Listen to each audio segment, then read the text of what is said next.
This is Igor Chigrin, a business funding expert from Fair Grant Writing, a Canadian grant writing company.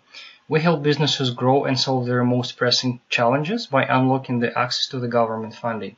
Today we'll discuss how to avoid a disaster in job estimating and job information management and demystify enterprise resource planning, ERP. As you may know, ERP helps businesses manage the workflow, resources, and work efficiently. And by the way, there are Canadian government grants that pay for ERP systems and ERP training. So today I'm excited to have Sean Coultis, a territory manager from ShopTech Industrial Software, on this call. Hi, Sean. Thank you for coming. Hi, Igor. Thanks for having me. Sean, please tell us a couple of words about yourself and your company.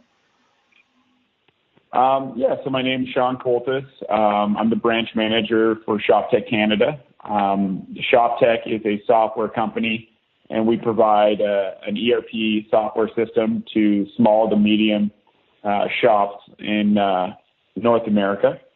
We have around 8,000 shops that are utilizing our software in North America and around 1,000 shops across Canada.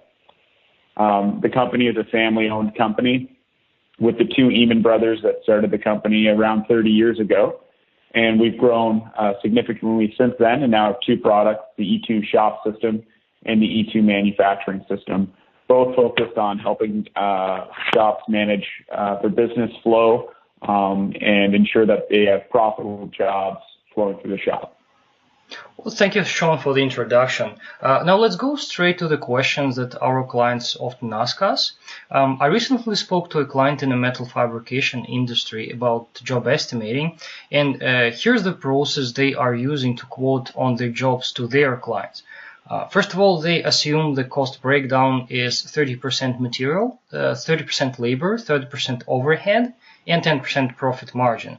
How accurate is this assumption from your experience?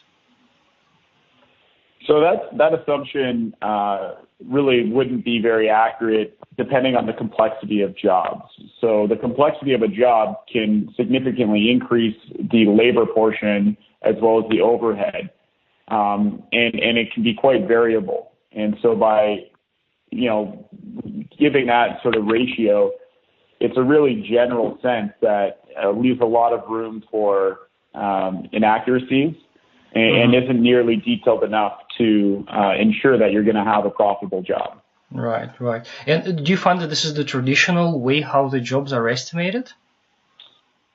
I don't know if it would be traditional. I do think that a lot of people will come up with a general idea of what they think the material costs are going to be, as well as a general idea of how much time it's going to be spent on the shop floor. What I find people generally are doing is they're not going into the detailed production process of the different steps that the job is going to go through. So is it going to go through laser engineering, shear cutting, press brake? And by identifying the specific machines, you can have a much more accurate estimate for the labor portion of the job, as well as pinpoint inaccuracies in your estimating down the road when you are tracking it through production. And if one uses that general approach, if you will, what are the potential consequences of those generalizations when it comes to estimating?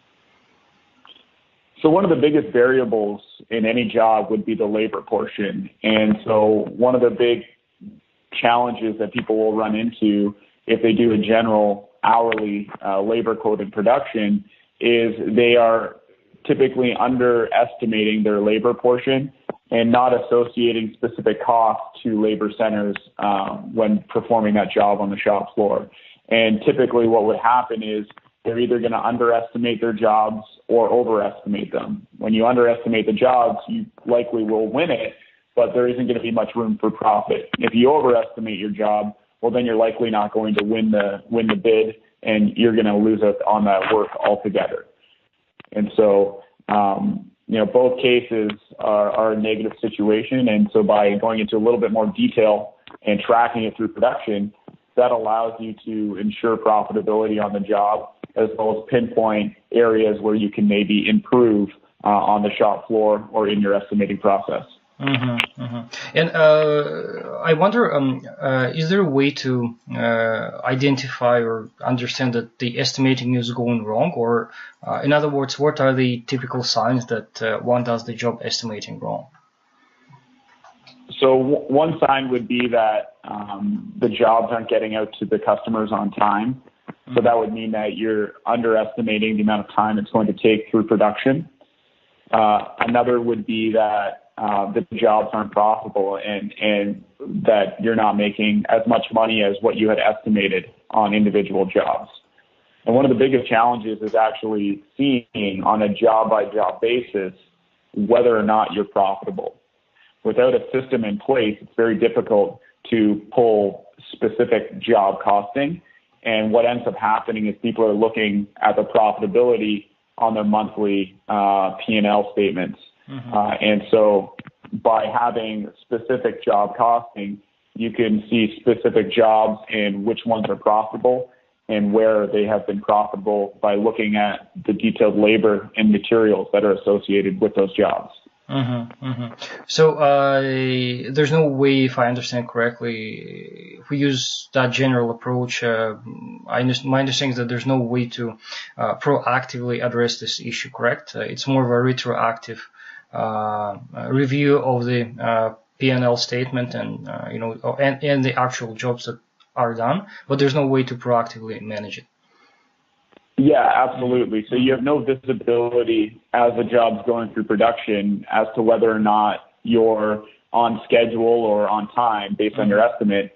And typically by the time you do figure out that the job likely is not going to be profitable, you've already shipped it to the customer and there really isn't much you can do about it except take a loss. And so it is a difficult situation if you don't have a system in place to manage these types of jobs without accurate job costing. Mm-hmm, mm-hmm. Makes sense. Okay.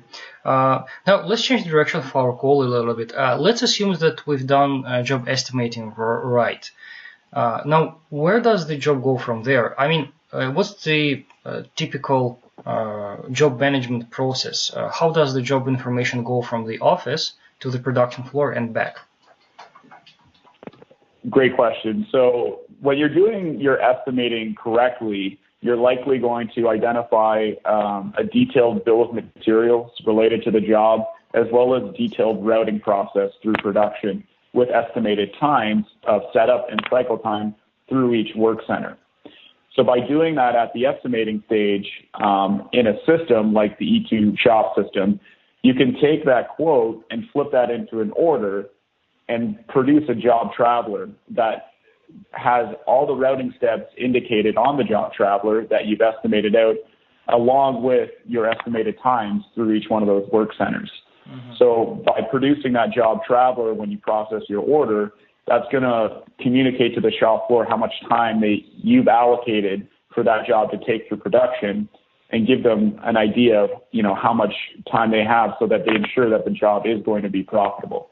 Mm-hmm, mm-hmm. And what are the potential risks if one shop, let's say, is not using the system, but rather using either the pad and the paper or a set of documents or worksheets or spreadsheets? So what are the potential risks if one is using that kind of old-fashioned process, if you will? So what typically would happen is you're going to have information silos where you have someone that's doing the quoting, someone that's doing the orders, someone that's managing production, and they're all doing that in different systems. And so the challenge is you're re-entering information multiple times, so that increases room for error, as well as it takes a significant amount of time to re-enter that information and manage those jobs. So by having everything within one integrated system, it allows you to manage that process much more efficiently, as well as decrease the risk of errors from information from one process to the next, such as quoting through to order entry, through to scheduling, and then onto the production floor as well as purchasing. So by having that all integrated into one system, it ensures accuracy on the job as well as ensures profitability or visibility of that job as it goes through production. Mm-hmm. And if someone uses, let's just say that old-fashioned approach with pen and paper, if you will, is there any way to fix it right away? I mean, fix or do some I don't know, smaller adjustments to at least maybe not to fix the process and not to avoid the loss of the information, but maybe somehow to minimize the damage? For sure. So one way that you can do is first of all, when you are doing your estimate, identify the work centers that you expect that job to go through, and identify the estimated setup time through that machine and cycle time, and have an associated labor rate associated with each one of those work centers. And that can help you derive a more detailed estimate and accurate estimate for the job in the first place, as well as carry that information forward when you do eventually win the order and put out a job traveler to the shop floor. Mm-hmm. Okay, makes sense. Now tell us a little bit about the role of ERP systems in accurate job estimating and job management. So the ERP system provides an integrated system where all of the information is going to be entered in one package, and so that you don't have these separate information silos floating around. So it creates a significant amount of efficiency between the steps. So an ERP system will provide a format for you to go and quote out the job and come up with an accurate estimate based on the materials and routing process, carry that forward seamlessly through to the order entry process, generate a purchasing requirement or inventory transaction, as well as produce your job travelers out to the shop floor and enable you to schedule your shop effectively and get your orders out on time. Mm-hmm, mm-hmm. Speaking of materials, by the way, what's the difference between ERP, which stands for Enterprise Resource Planning, and MRP, which stands for Material Requirements Planning?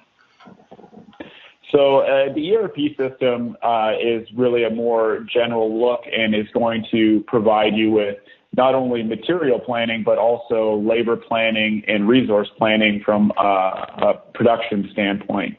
Whereas a material resource planning is really more focused on forecasting material requirements and definitely more on the purchasing side. And typically companies that have EDI requirements or are in the automotive industry will have an MRP requirement where they're entering in material forecasts, which are identifying, what they should purchase based on forecasted orders from different automotive companies. Okay, makes sense. And some of our clients also integrate ERP system with barcoding process and certain hardware tools like barcode scanners. It allows them to track source materials, parts, and finished products inside their facilities. But I wonder, does every shop need the barcoding, or it's not something that is necessary? Smaller shops don't necessarily need barcoding. The reason I would suggest utilizing barcoding is because you do want to identify how much time is being allocated to jobs and through each process. And so by entering in manual time tickets at the end of the day, if you have over 5 employees, it can take a significant amount of time to do that on a daily basis and keep up with it. So if you have more than 5 employees on the shop floor, I think that the investment in a barcoding aspect where you're tracking the job and employees' labor time, as well as payroll, significantly cuts down on the amount of administrative work, as well as more accurately track those jobs and where they're at in production on a live basis. So I think the barcode scanning isn't necessary, but over 5 employees, I think it adds so much value that it definitely is worth the investment. Okay, good point. Now, there are many different ERP systems, and how can our listeners select the right ERP system for their business? What are the main selection criteria? So I think first they would need to determine, what type of business are they? Are they a fabrication company, a machine shop? Are they a job shop? Are they a distribution company? And look for, the appropriate system for their industry. So the E2 shop system is mainly focused on machine shops, fabrication shops, job shops, and some assembly shops. So that would be the main focus and the industries that we service, as well as looking at the company size. So there are different size packages based on the company's requirements and size. You can look at SAP, which is for companies that are, quite large, whereas we can service companies that have, 5 employees all the way up to 200 to 300 employees. So that would be where the E2 shop system would fall into place. And then, you want to look at what your requirements are. So what are some of the struggles you're having within your business, and identify those and make sure that the software has the solution to address those different areas that you're having problems with. Okay. Yeah. Good point. And based on your experience, what are the typical issues of ERP implementation and adoption process, and how to avoid them? So one of the main issues is not having a set individual or power user that's going to be the main point of contact and power user of the system and really understand the full package. So I think appointing 1 or 2 people that are going to be the project managers for the implementation is very important. Also, taking advantage of all the resources that are provided from online training, classroom training, on-site training, as well as converting data. Those are all things that are important to take advantage of and will help you utilize the system to its full potential. And I think that's probably the biggest thing I see is people will get the system up and running, but not necessarily use all aspects of it and not utilize it to its full potential. Sure. Okay. Interesting. Thanks, Sean. And it was a very good and informative session. I only have one last question for you. How can our listeners get in touch with you if they have any questions?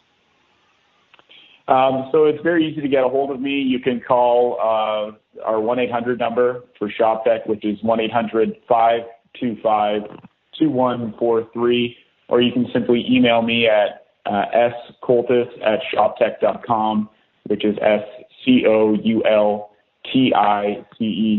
@shoptech.com. Okay, fantastic. That was Sean Coltis, a territory manager, or should I say branch manager from ShopTech Industrial Software. Sean was interviewed by Igor Chigrin, a business funding expert from Fair Grant Writing. Remember, at Fair Grant Writing, we help your business grow and solve its most pressing challenges by unlocking your access to the government funding. If you'd like to learn which government grants can partially pay for your upcoming ERP implementation or training, or any other business projects, give us a call at 647-800-5006, or check eligibility of your business on our website, www.fgwinc.ca. Once again, it's F as Frank, G as George, W as William, I as Igor, M as Nancy, C as Cat.ca. We'll talk to you soon. Stay tuned, and we'll have more great interviews in the nearest future.